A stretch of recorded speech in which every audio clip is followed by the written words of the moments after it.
Hey, Shalom, Akim, Shalom, Shalom, giving all praises, glory, and honor to Yahweh, Ba'ashem Yahushai, Ba'ashem Rakakwadash, the honors to the apostles and the elders of Great Millstone for teaching us his truth, and salutations to the sincere Akim and Aquathim. Listen, may the blessing of election be upon your house. My name is Required. Coming back here with another quick and Lord's will is always an edifying lesson. And for today's lesson, I wanted to go through a couple of examples of different odious works that's referred to, within the scriptures, customs and practices that you might see today going concerning these different e-files that are being exposed. And essentially, as a matter of fact, in Wisdom of Solomon is actually described as odious works, right? So, these different practices that were actually done by these different Canaanite, nations, these Hamite nations, right, that were in the land prior to, our forefathers, Joshua going into the land and getting rid of all these different kings and these different altars and practices that were customs that were being done in the land, because we're supposed to be a holy people, right? So on the screen here, I have a definition of the word odious, which means basically a strong hatred or dislike. And when you go into our customs, it's supposed to keep us holy and separate, right? And despise essentially those different customs that are not part of our culture, right? So what's going on in the world right now is that there is a strong exposure of the different odious works, dislikable works that are being done by mostly Esau, as Paul said, let the man of sin, that man of sin is being revealed, right? So you start to see a lot of these people, politicians, actors, sports players, presidents, what I'm saying, prime ministers, all these people, that have a lot of positions of power, especially a lot of our people as well, that are partaking in a lot of these different customs, right? And ultimately, there's really nothing actually new under the sun, because all these different things were actually done in ancient times. So I'm going to get into a little bit of that, because people might see these things and they might think, okay, this is something that they just came up with a couple of years ago, for example, because, they don't think that a lot of the practices that's been done by these different gods, it was actually being done, far back before our time. The only thing that's really changing is really the empire. The only thing that's all that's changing, and maybe just the name of that particular god. But as the scriptures say that the gods of the other nations are idols, but these different idols, their particular sacrifices are pretty much still the same. Those gods that they're still paying homage to are pretty much, they're still the same. There's nothing you're really changing other than A, the empire, as I said, and B, maybe just the name itself. But the customs, what that sacrifice, what that God requires, hasn't changed, right? So I want to go into that and show you a couple examples of one of the heathen kings that have done that. And even our people got snared into that behavior as well, just to show you that there's really truly nothing new. As a matter of fact, I'll start off with that precept actually.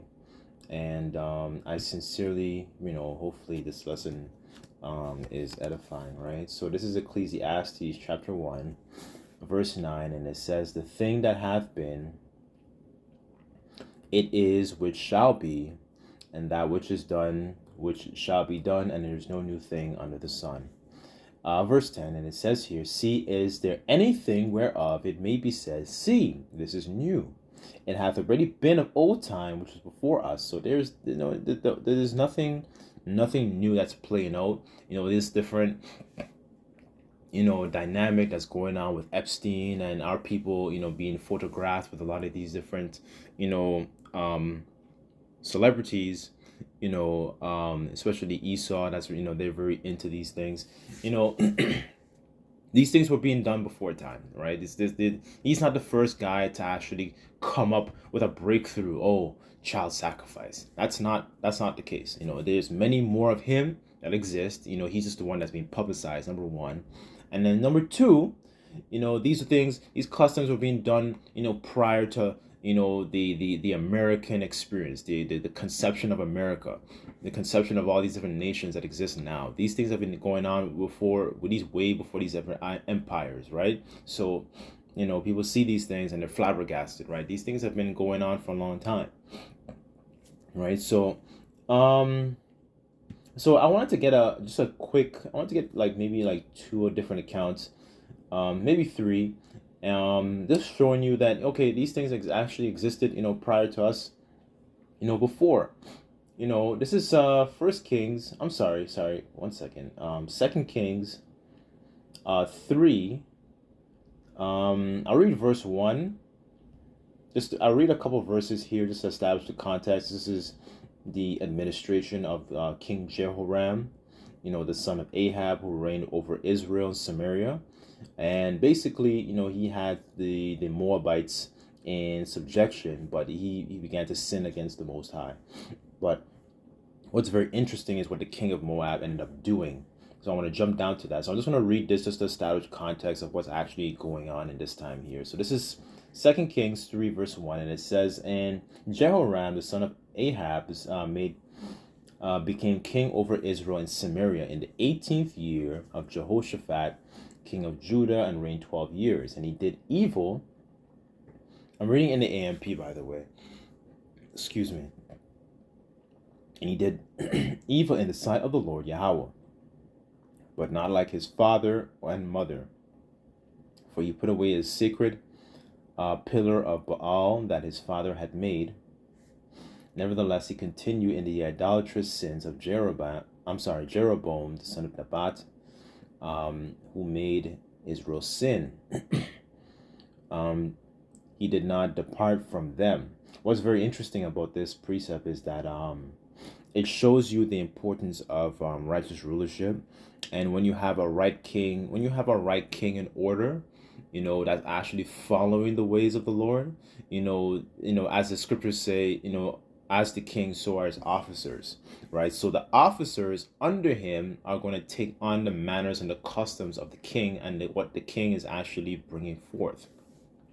And when you go into the story of Jehoshaphat, he was one of the examples of a righteous king because he actually had, the priests, to be able to teach and administer the law, right? So it shows you the difference between, when you have a righteous ruler in rulership, in control, versus a wicked ruler in rulership, in control. And that's exactly what's going on today.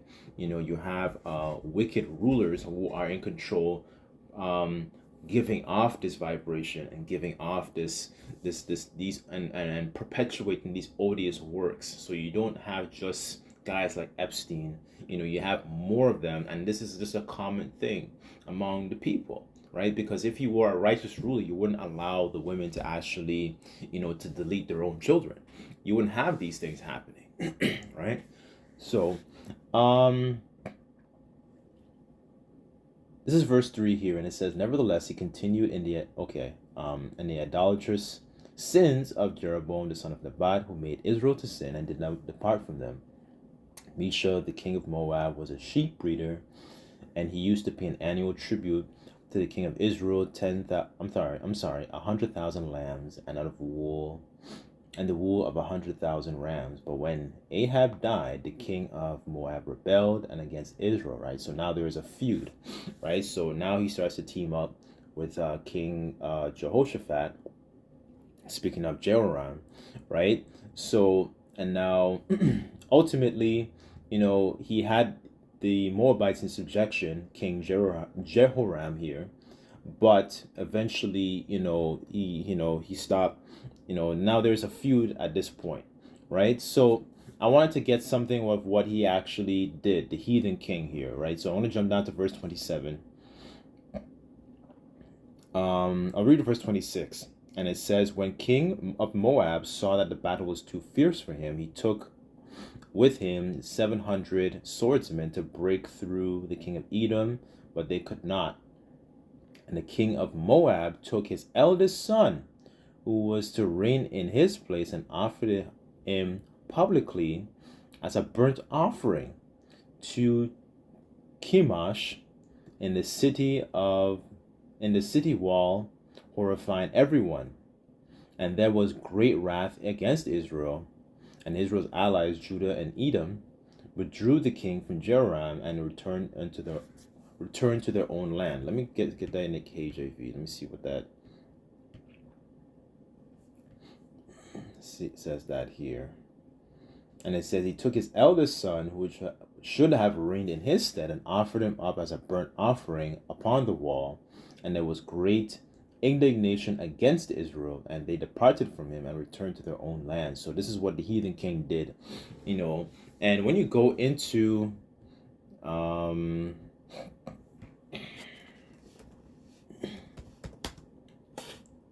Chemosh god, so it was Chemosh. I'm just reading here in the AI overview. It was one of the supreme national deity of the Moabites, right? Known as the abomination of Moab, as a warrior god. Let me see here. It was considered the protector of the Moabite people. Let's see here. Okay, so here it says key aspects. So worship and cult, right? So it says worship. He worshipped sometimes, including human sacrifice, as evidenced by King Mesha offering his son to appease him. He was associated with other Shemitic deities, including Ishtar and potentially Molech, right? So, this was one of the ways these different gods were worshipped. So this is what that king at that time actually did.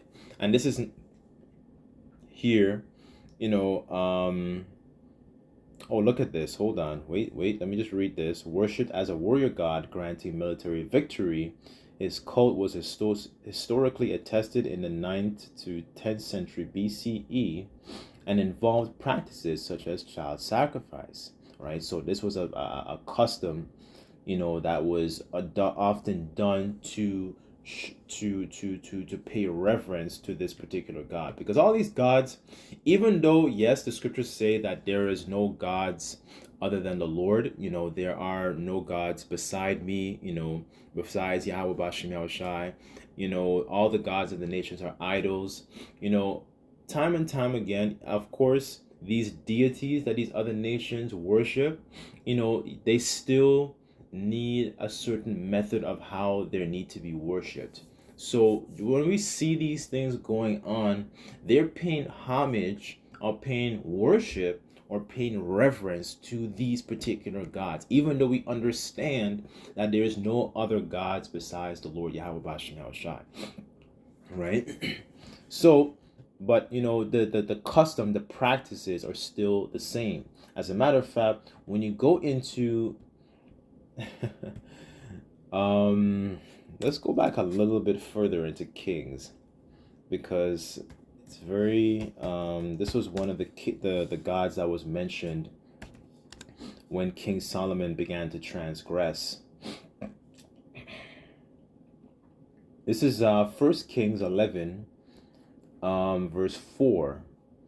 For it came to pass when Solomon was old that his wives turned away his heart after other gods, and his heart was not perfect towards the Lord Yahweh, his power, as was the heart of David his father, right? So that wasn't one of David's transgressions, worshiping these other gods, right? So it says here, for Solomon went after Ashtoreth, the goddess of the Zidonians, after Milcom, the abomination of the Ammonites, and Solomon did evil in the sight of the Lord, and went not fully after the Lord as David his father. And Solomon built a high place for Chemosh, the abomination of Moab, just as I read before. So just as these different idols not only need their structures and their altars and stuff like that, but they also need those practices to be done in order to pay reverence and worship to them. And it says that in the hill that is before Jerusalem, and from Molech and the abomination of the children of Ammon, right? And it says here, and likewise did he for all his strange wives did burn incense and sacrifice unto their gods. So this is why the Lord was angry, with Solomon. People might think, oh, it's because, he had multiple wives. No, no, no, no, no. It's not that. It's just that his heart, stopped being his mind stopped being chaste. It stopped being pure. It stopped being, uncontaminated. It's now, essentially his mind is now it's contaminated. So his mind was not essentially perfect, in regards to actually pleasing the Heavenly Father, right? Because these different odious works, are things that we're not even supposed to be doing, right? Because Jeremiah said, don't learn the ways of the heathen, because the customs of the heathen are absolutely vain. They're empty, shallow. They don't actually lead towards any examples of righteousness. So all these different customs, don't actually profit you Israelites.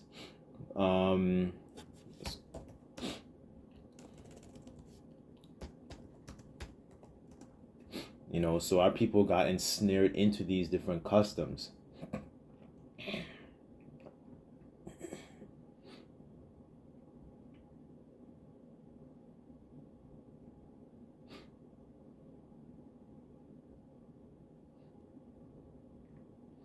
Okay, this is Jeremiah chapter 19. I'll start at verse 3, and it says, and hear the word of the Lord Yahweh, O kings of Judah and inhabitants of Jerusalem. Thus saith the Lord of hosts, power of Israel, behold, I will bring evil upon this place, and whichsoever heareth, his ears shall tingle, because they have forsaken me, and estranged this place to burn incense in it to other gods, and whom neither they nor their fathers have known, neither the kings of Judah, and have filled this place with the blood of innocents. For they have built high places, they have built also the high places of Baal, and burned, take this in, to burn their sons with fire for burnt offerings unto Baal, which I commanded not, nor spake it, neither came it into my mind, right? So those are things that the Lord never wanted us to do, But our people, they got ensnared by these different practices, and so now it's no coincidence that you're seeing these same odious works and practices still being done today. And you might see, yes, you see predominantly Esau doing it, but you also see glimpses and examples of Jacob also doing it, because they think that's just the way they're supposed to behave. This is why culture is really, knowing your culture is so important, because then you're able to differentiate the good from the bad. You're able to tell right from wrong. But our people don't have a moral compass, because they've neglected their first love, and they've neglected their power. The scriptures say that the ox knoweth his owner, and the ass his master crib, but our people don't consider. And this is why they're so destroyed for lack of knowledge, because they get into these different situations not knowing that these things, they have a conscience, but they don't actually know this is actually wrong and displeasing towards my power, right? So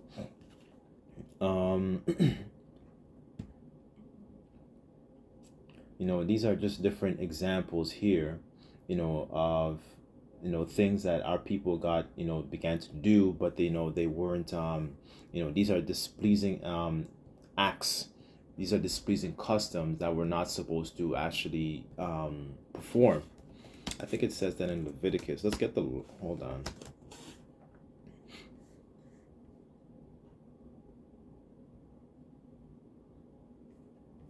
Oh, here it is. 1 second.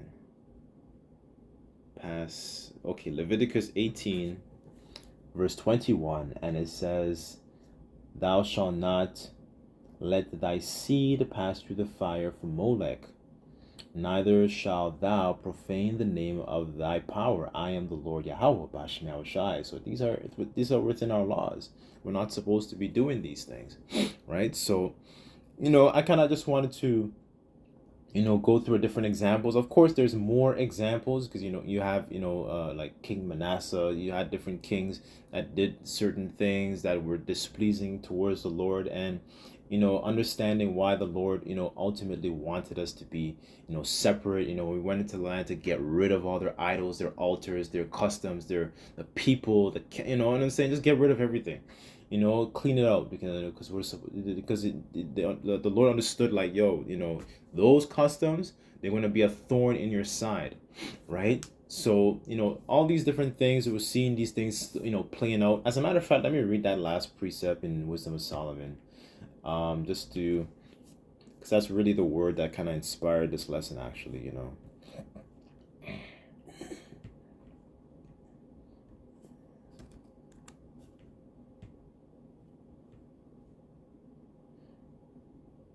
Wisdom of Solomon, chapter 12, verse 3.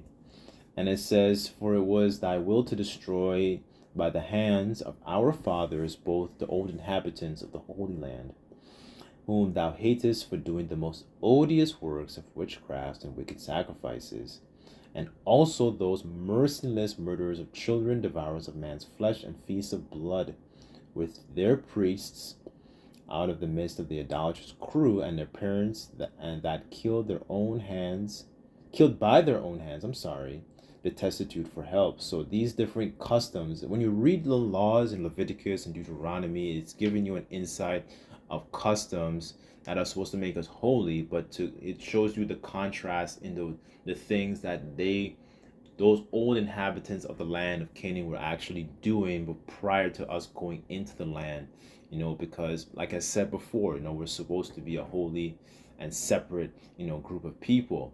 When Jake thinks about the law, they think of it something as grievous. They think of it as a burden, rather than looking at it as, okay, this is supposed to keep you upright. This is supposed to keep you separate and holy, right? Because we are holy as a people. Our nation, we are holy. A lot of us are just behaving as essentially stubborn sons and degenerate plants of a strange vine because of these different practices. So all these different customs that you read here that they were doing, these different odious works, as an example, these different customs are displeasing in the eyes of the Lord, and the Lord doesn't want us to be doing these things. So I wanted to just read through this, just show it as an example. These different things, they existed from ancient times. This is like nothing new. It's just being constantly publicized because we're living in a time where the man of sin, you have the prophets that are essentially being at the forefront, basically speaking on the detestable activities that are going on within this kingdom. As Nahum said it, kingdoms are seeing essentially thy shame, to roughly paraphrase. There's a shameful spewing upon this kingdom and the society and the people who are leading you, right? So showing you why a righteous ruler is strongly needed.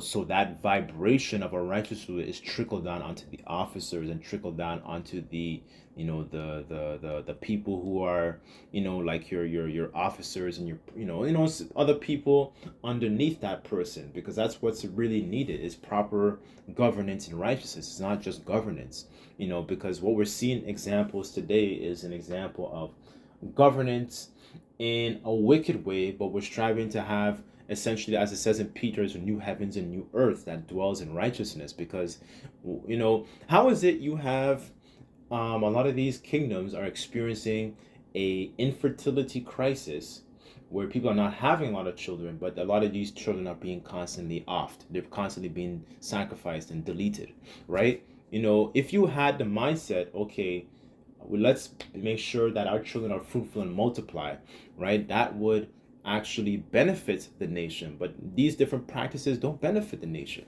right? So Anyways, I just wanted to, put in my 2 cents on that. There's more examples of, different odious works. I just thought I would just touch on a couple.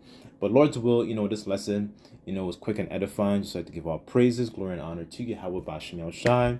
Until next time, I say Shalom.